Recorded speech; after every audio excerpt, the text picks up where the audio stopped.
faxarree yoo nageenya isiniin jenna warri faxareen illee warra Ameerikaa fa'allee dachiin isinii bariite baay'ee asitti ammoo soomni biyya kanatti jedha galatooma isiniin jenna warri laayik gootan beejii Ahmad Bosona Baalee guyyaa 3 eeganaa baname duraan na jalaa cufame jechuudha. Oppoodii ofii habashaa sodaachise beejiisanii beejii Ahmad Bosona Baalee ka jedhu san an kanan durallee waan kadhanne nama amma isin kadhadha Oromoota hunda maaliifi Oromoon beejii bilisaa tokko hin qabdu yoo laalee jedhuma Facebook gubbatti sodaattu malee guutuun isii amma habashaa qaba malee warra habashaa kanatu beejii hedduu qabanii kakuma 80 hordofu kakuma 40 qabanii garuu Oromoon waan takkan qabdu beejima tokko ka Oromoof dubbatu Facebook gubbatti Oromoo qulqulluu ka ta'e hin jiru jechuudha. Yoo Ahmad Bosona Baalee kana qofa taate malee dhugaatti isiniin jedha Ahmad Bosona Baalee sodaat akkam malee ka zilzaalatti buusu waa'ee mirga ilmaan Oromoo mara dubbate ammallee beejiin Ahmad Bosona Baalee amantii hunda ija takkaan laala akkuma argitan hin beeytan jechuudha. Kanaafuu laayik godhaati waa hedduu irratti dabarsaa xiqqoo isii akka hin cufanii sodaadhee suutanii malee waa hedduu viidiyoolee hedduu qaba. Gammachuu hedduu fi waan maraa irratti qopheessuuf qophiidha.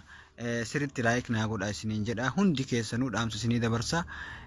Guyyaa boru bitaqaa riyaala 10 moobaayilii fi wanni gargariin kan bira haftee jira kan xumurree ka 300 san gaafa filannoo san irratti wanni godhe waan ramadaana kana keessa waan tokko isinitti himee isin achirratti ergaa wanni beejii Ahmad Bosona Baalee irratti Ahmad Bosona Baalee jedhaa barreessaa laayik godha. Laayik jechuun ajabatni okay kan akkas gootanii maaliif namoonni heddummaatu jechuudha.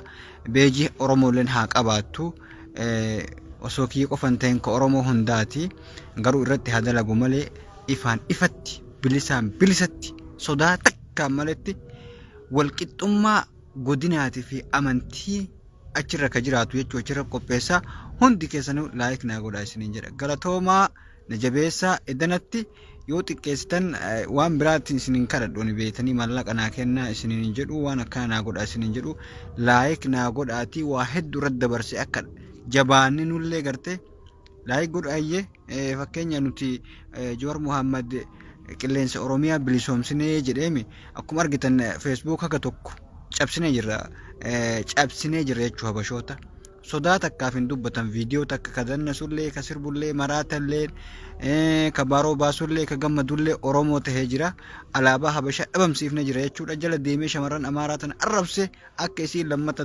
dubbanne godhee jira. Kanaafuu yoo Jowaar Muhammad qilleensa Oromiyaa saatalaayitiin bilisoomse Ahmad Bosona Baalellee Facebook bilisoomse jechuu hin danda'a.